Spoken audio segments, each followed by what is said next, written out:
What's going on YouTube?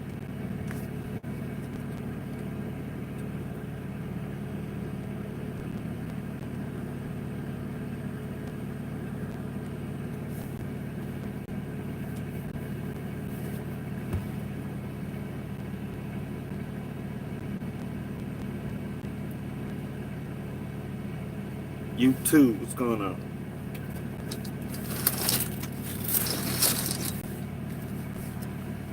What's going on?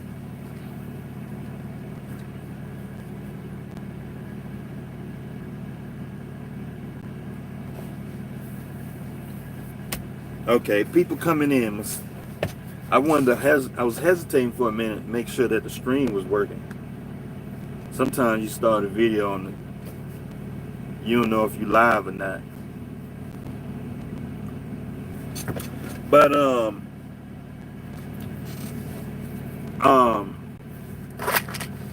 yeah, I don't really have a video, nothing really specific to talk about. I just wanted to check in with y'all,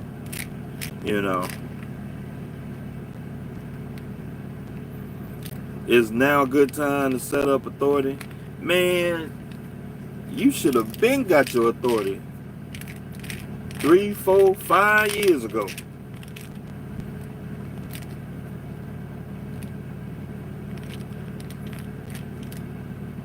You just picked up your rental from who? You picked up a rental? What you talking about? A rental property, a rental truck, rental car? What you talking about? Milkman, what's going on?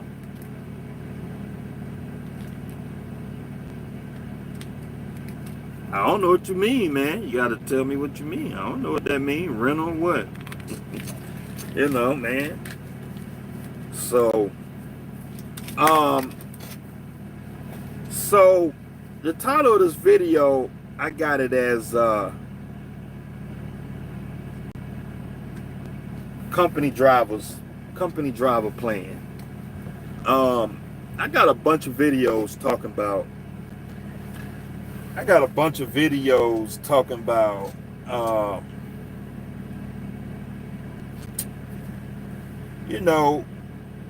having a plan. If you self-employed, you got your own authority, you leased on, I got a bunch of videos talking about that.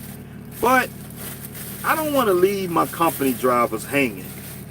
So I'm gonna make a video talking about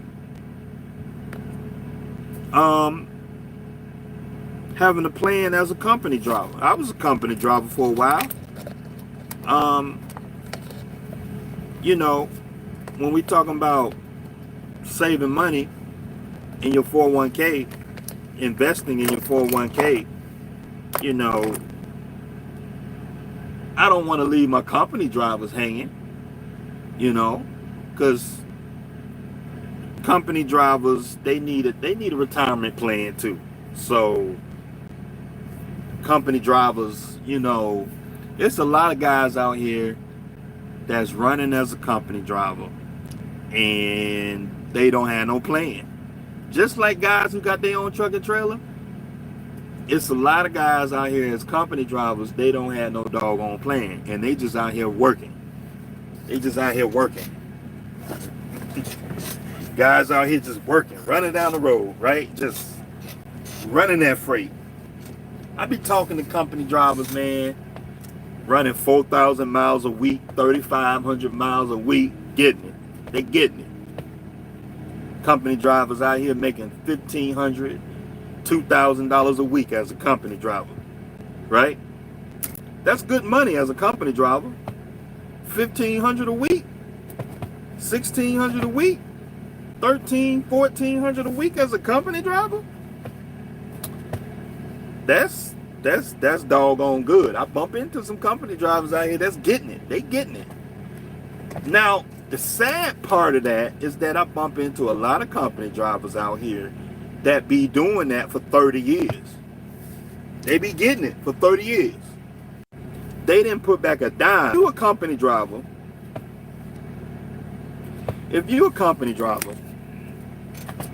and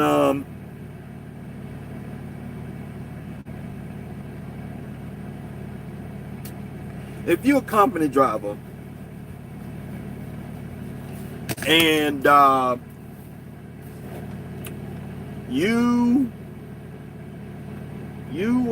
if you're a company driver and you've been in this business 15, 20, 30 some years, you should have somewhere around 200,000-300,000 already in your 401k.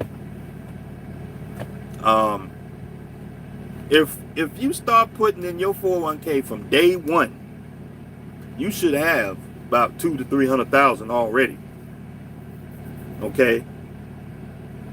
If you're a company driver and you watching this video, if you're 40 years old or younger,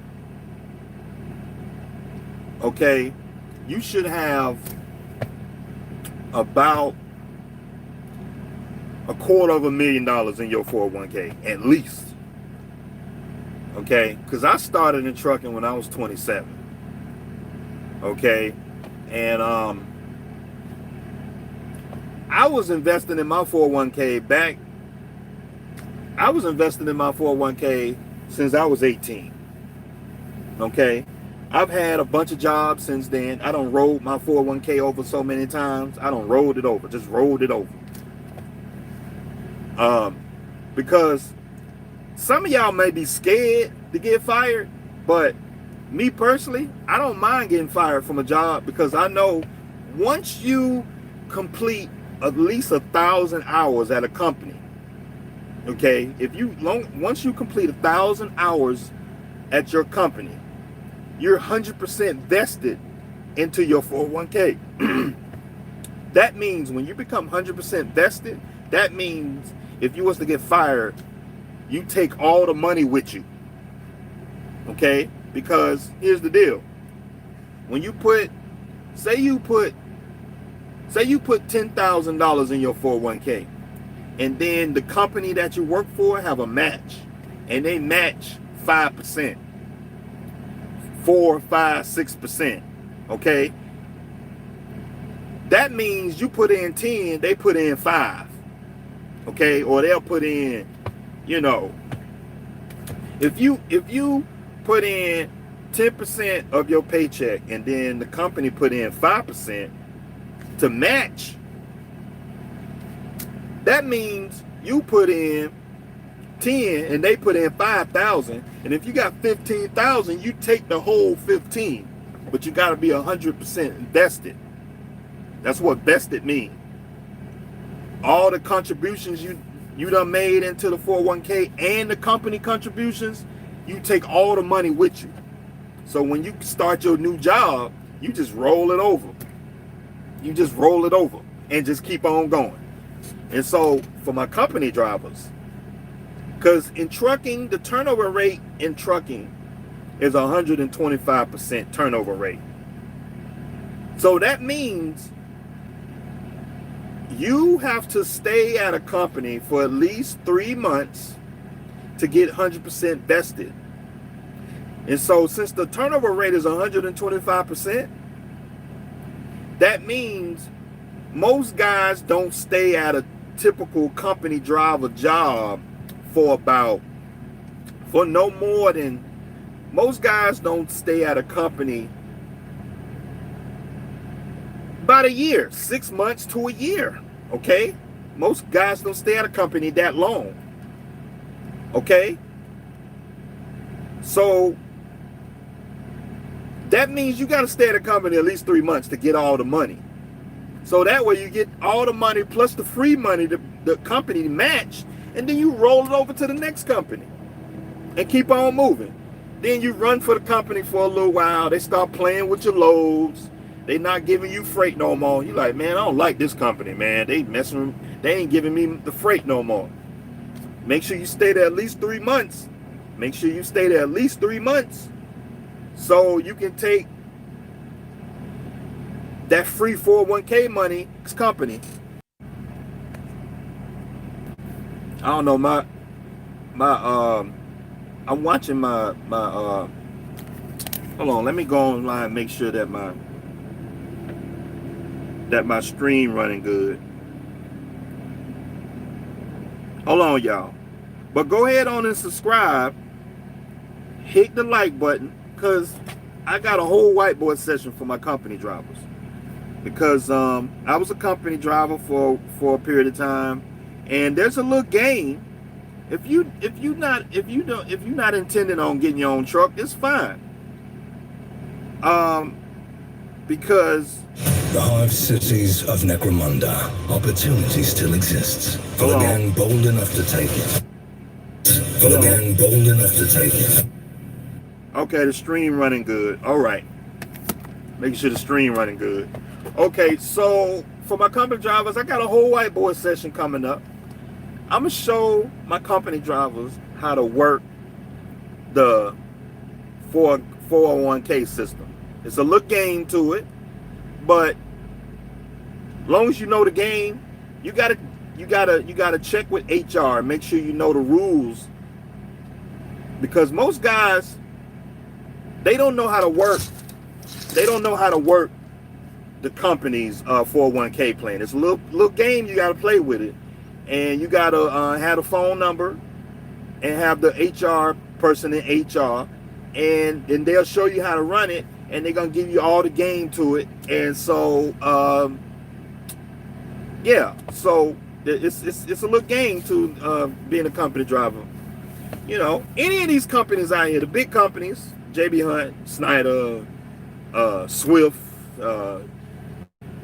I can't think of it's all these companies out here that's got 401ks. All the big companies out here got 401ks, man. So you got to learn how to do it. So it's some companies out here got a 401k plan and a stock plan.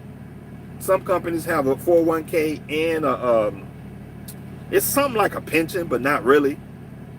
You know, so a lot of you guys that's, you know, staying put, that's not, you know, quitting your job all the time. All you guys out here that's at these companies, and you got 10, 15 years tenure at these companies, 20 years tenure, 30 years tenure, you need to know everything you need to know about your 401k plan. Because it would bring me to tears if you sit up there and work 30, 20 some years at a doggone company, 30 years at a doggone company. You done slaved your whole life away at a doggone company, and you done had all your money invested in the wrong stuff. You had your money invested in the wrong stuff. It will bring me to doggone tears. It's bringing me to tears right now. It's bringing me to tears right now. Because I bump into guys, I bump into company drivers, and I started talking to them about retirement. I started talking to them about retirement, and they have no doggone idea what's going on. And they be like, retirement? What's that? 401k? What's that?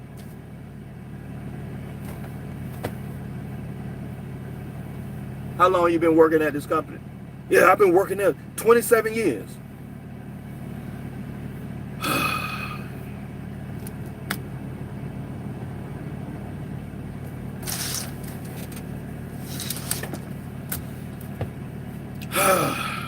How old you is, man? I'm 55 years old.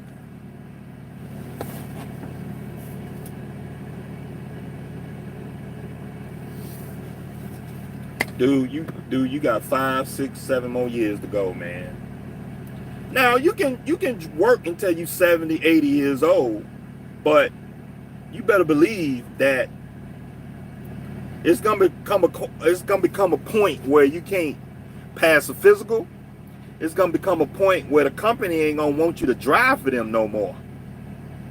Once you get past a certain age, most big Fortune 500 companies, they're gonna come out with some new technology that you ain't gonna be comfortable with. You ain't gonna want to use it. It's all kind of stuff they're gonna try to weed you out with. They're going to weed you out with some kind of policy at the company.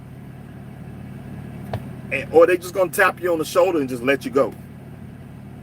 And so, wouldn't it be nice with 1.2, 1.3 million in your 401k and you get that little tap on the shoulder, or you get that phone call, you get that letter in the mail, you get that pink slip in the mail, and you 63 years old, and they be like, hey, Mr. 404, you need to come on to the office. We need to talk to you. You get in the office and they start talking about forcing retirement on you. Wouldn't it be nice? You walk out the door smiling. You walk out the door with your head high. I got 1.2, I got 1.3 million in my doggone 401k. You give them a big old middle finger. You give them the big old middle finger. You like, You get them. I don't want to give the middle finger to y'all because I don't want you to take it personal. But you know the middle finger. You're going to give them the finger. You walk out the door with your head high. You got 1.2, 1.3, 1.4, 800,000, 900,000. You walking out the door, man. But I'm gonna take care of y'all, okay? I'm gonna take care of y'all, okay? I'm gonna do a whiteboard session, and I need you to subscribe. That's what I need you to do. So when I do it, you'll get the notification when I do the whiteboard session, okay? When I do the whiteboard session. So you subscribe, you hit the subscribe button, and then you hit the bell. You hit the top bell on the top. That way you get all the notifications from 404, okay? So when I drop a new video, I do a live stream, you get the notifications, you jump right on, and I give you these gems, okay? I'm gonna give y'all these gems, okay? Investing in Chrome, Warner Enterprises. Yeah, Warner, all the big companies got them. All the big companies got them. Could you please help trying to create a trucking company? And one guy told me that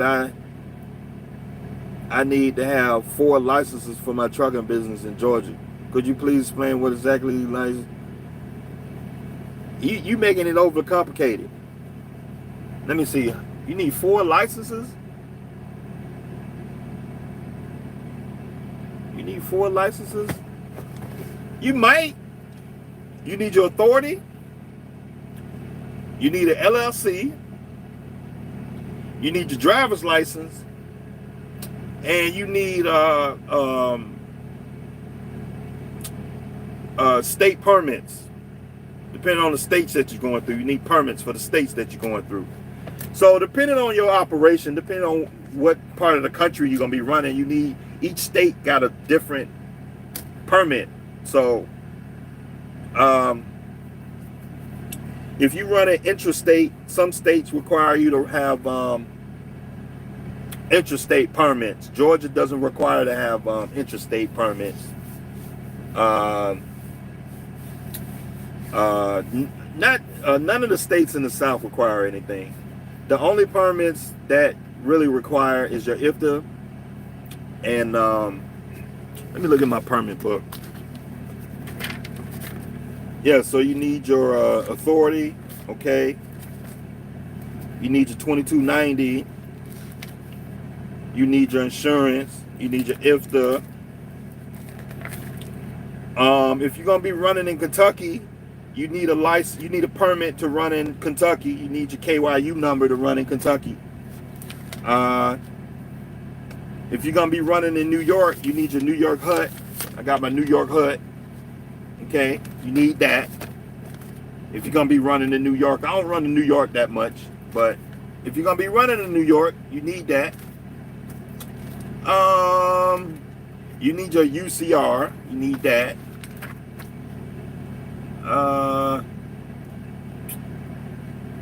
You got to have. You got to get your PP test done. You need your PP test. You got to have that done.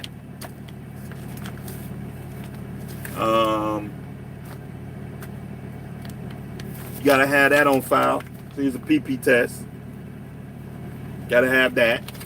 Okay.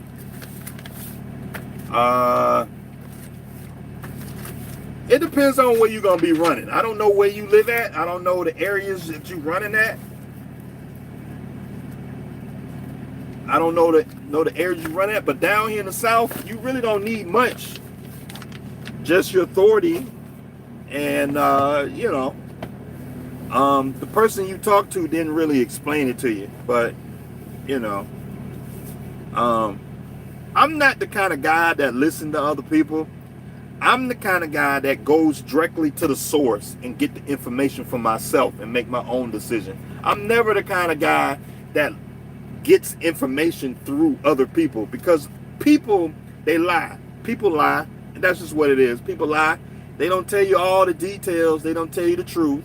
And so I find myself just going straight to the source, reading the information myself, and getting my own understanding of stuff. I don't like going through other people, because people lie, man. People just be lying. People lie. I mean, people just be lying, man. People just be lying. They don't tell the whole truth, man. And like, that's why, you got guys out here falling apart, because their understanding of stuff ain't true, and they didn't get the whole truth. And they went based on what some guy told them, what their homeboy told them. And his homeboy didn't really know what the hell he was talking about. He ain't even read up on nothing. He didn't go to the FMCSA and read nothing. He didn't go to the source. He didn't go to he didn't get no legal help. He didn't go directly to the source instead of going through somebody. You know what I mean? And that's a lot of what be going on out here. That's what a lot of the failure be going on out here. Guys be lying, man. Guys be lying. That's just what it is, man. I don't know what it is. Guys just be lying. Guys be lying their ass off, man. You don't be telling the truth. Damn. Stop all that doggone lying. But Trucker 202 said, I know city bus drivers got over 600K in their 401K. That's right. And then if you're a city bus driver, more than likely you're going to have a pension along with that too. And so by the time you retire, you're going to have $1 million, $1.5 million, $2 million in there plus pension. Okay, you'll be good. Good. You walk out of there with your head high. I salute you, dog. You did good. Shoot. Charles said 30% to 401K. That's right. That's right, man. That's right. And so, me personally, I like to put somewhere around 25, 30, 40% in investments. That's what I like. That's what makes me feel comfortable. I want to get to a point where I'm putting 50% of my income in investments. That's a good place to be. So you putting 50% of your income in investments. So that's what you want. And a lot of people, they don't feel comfortable with that, but that's fine. That's fine. But hey, when the time comes, you're gonna be sitting up there broke without no investments, man. Your name ain't gonna be tied to no investments. You ain't gonna have no real estate, no 401ks, nothing, no business, and nothing to fall back on, nothing. Sitting up there crying.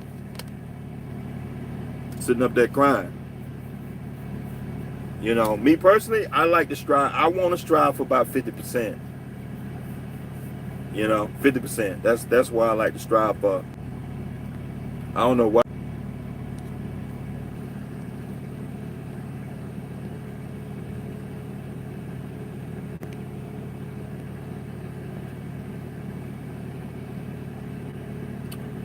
I think I'm gonna send this thing back. Keep cutting out. But yeah, man. That's the goal. That's what you want to be at. You want to be putting 50% of your income in investments. That's what it is.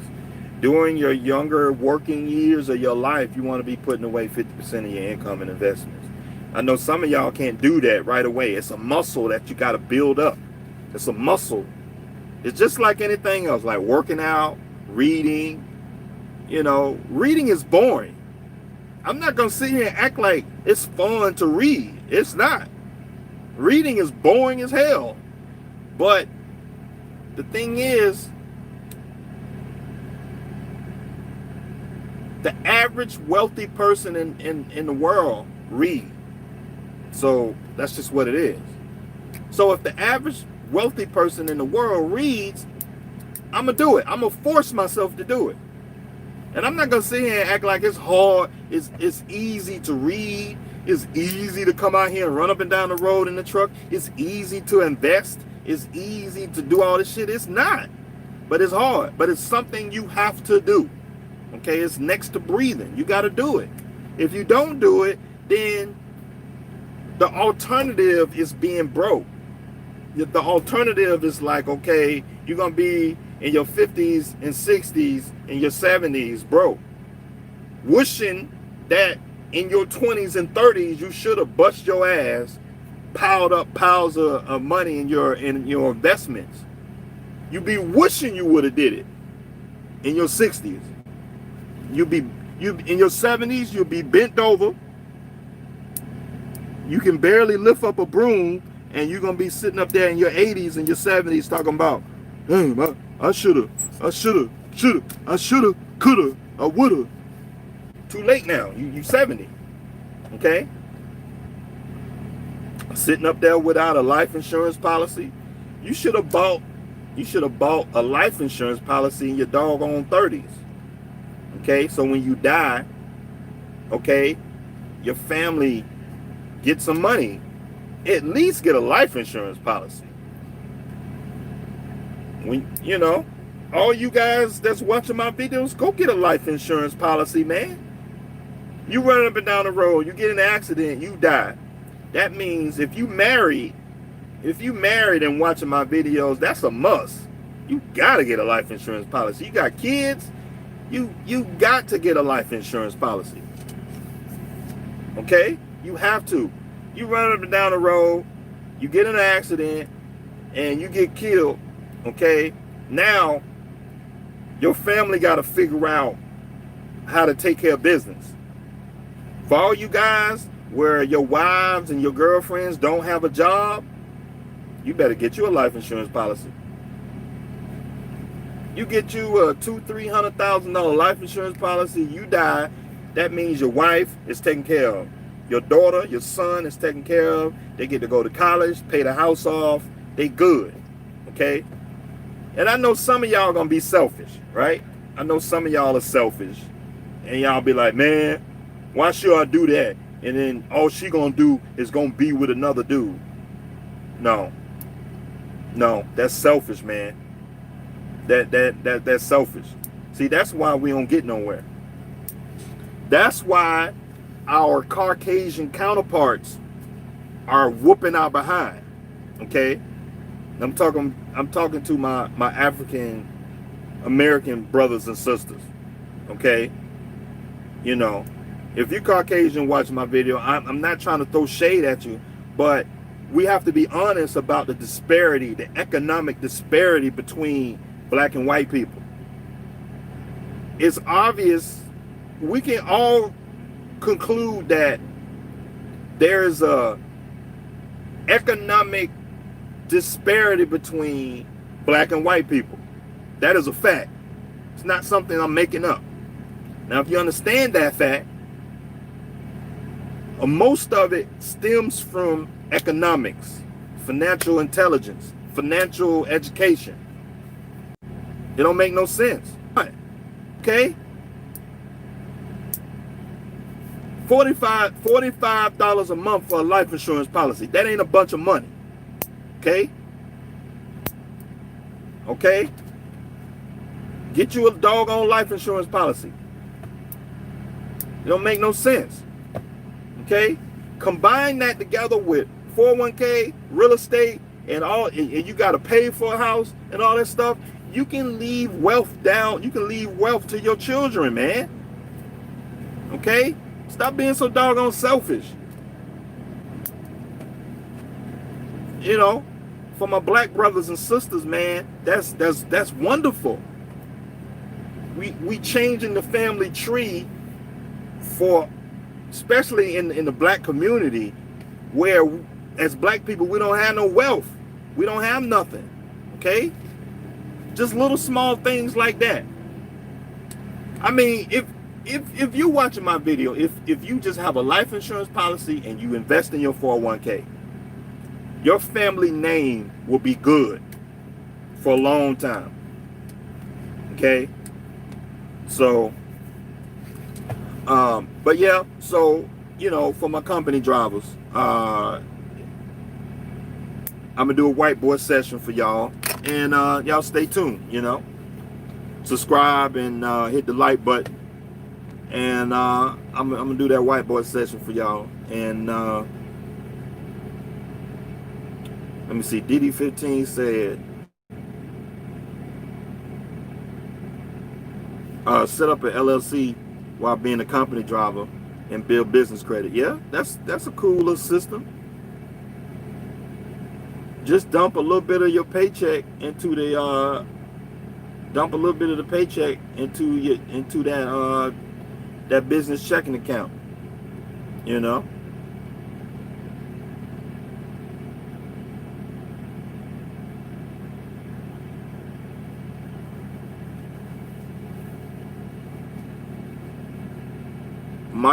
Mike said, I'm a first-time buyer for a truck.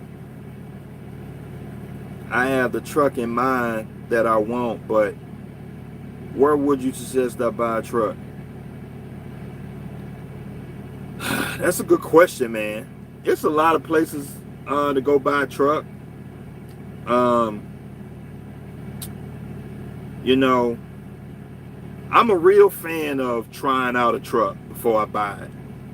I would see if you can find a place that allow you to do a lease purchase program. Not through a trucking company, but an independent leasing truck equipment leasing place. I would say Snyder, but you know, Snyder, you know, you got to put up with a lot of crap to get that doggone truck, man.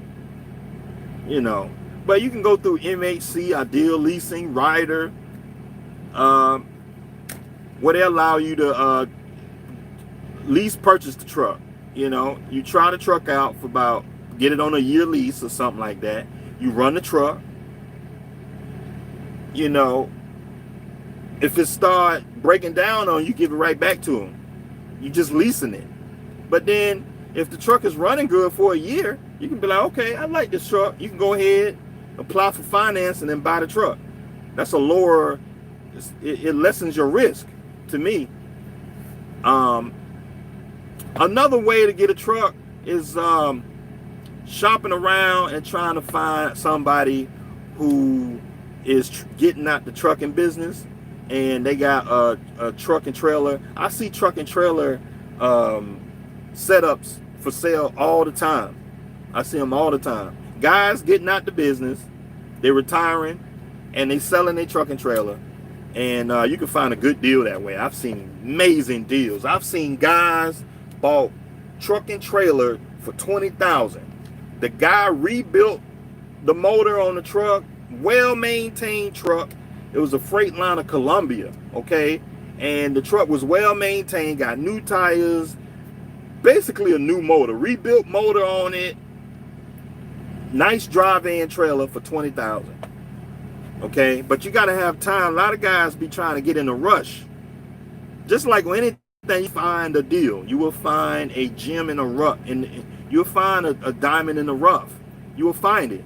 But you just got to take your time. And like, guys be so much in a hurry, they just run down to the dealership, look at 2 or 3 trucks, buy it, and throw plates on it, and then the truck breaking down. And like, that ain't how you buy no truck, man. You starting a business, man. Don't do that. You got to take your time and do your due diligence If it take you 6 months to find the right truck, do it. Don't get in no hurry and rush out there, invest.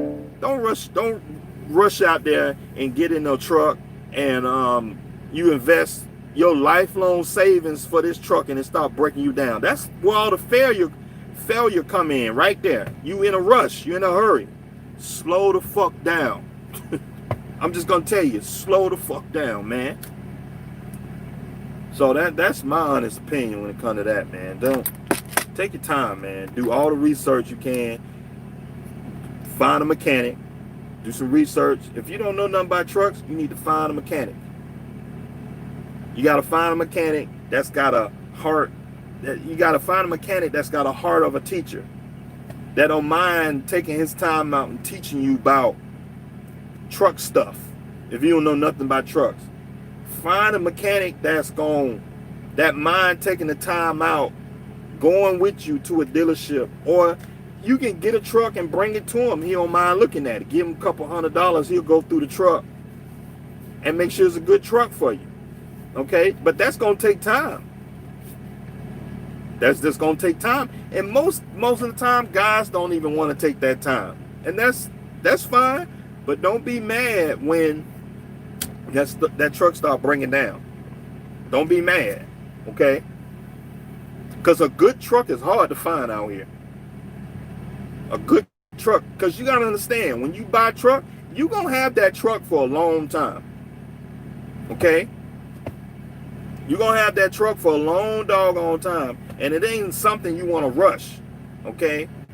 If it's a truck you're gonna have for about 10 years, it's gonna be making you money, you need to take your fucking time, do your research, because that truck start breaking down, it's gonna cost you. And all this stuff I'm talking about, retirement, it's hard to get retirement and your truck keep breaking down. Okay, it's hard to buy real estate if your truck keep breaking down. Okay, so you can't make no money with a broke down truck. So it's just, you just gotta take your doggone time. That's what that is. You know, you're not gonna hear it from me that run out there and buy a truck next week, tomorrow, today. Run out there to a dealership and buy the first truck you see. Nah, man. Take your time. If you're gonna go check out some dealerships, you need to go to about 5 or 10 dealerships before you buy one. Go to 5 or 10 dealerships and look at as many trucks as you can. Don't get in a hurry. If the salesman tell you to get off his lot, get off his lot, because he don't want your business. I've had a salesman tell me that, get off their lot. You can't look at these trucks. Okay, fine. You don't want my business then. Don't be rushing me to buy no doggone truck, man. I'll take my time. Because you rush and let that salesman buy your truck for you, because that's what he's doing. You're gonna let that salesman rush you into buying the truck, and it's a lemon truck, and you drive off the lot, boom, truck breaking down every 5 minutes. And you know the dealer, they ain't trying to cover nothing. They trying to come up with all these excuses. But no. Once you sign on that dotted line, that's your truck, dog. It's too late. That's just my opinion. You know, it's my opinion. Tabor say, got a 2007 Wabash dry van. Is it too old for a dashboard freight? No, that's all right. Long as it don't have wood walls, that'll be all right. If you got a 2007 Duraplate trailer, that's fine, dog. That's a good trailer. It's some shippers out here that may want a trailer that's 2010 or newer, but most of the time they don't really worry about that. I mean, with a 2007, you can pull 90% of the freight out here, 95% of the freight. Long as it's a Duraplate trailer, it'll be fine. Long as it's plated, you'll be just fine.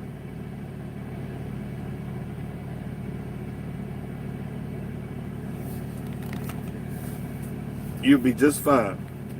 But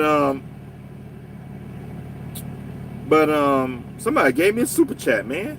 The hell? Somebody gave me a super chat. Appreciate that, man. But hey, I'm gonna get off here, man. I just wanted to check in with y'all.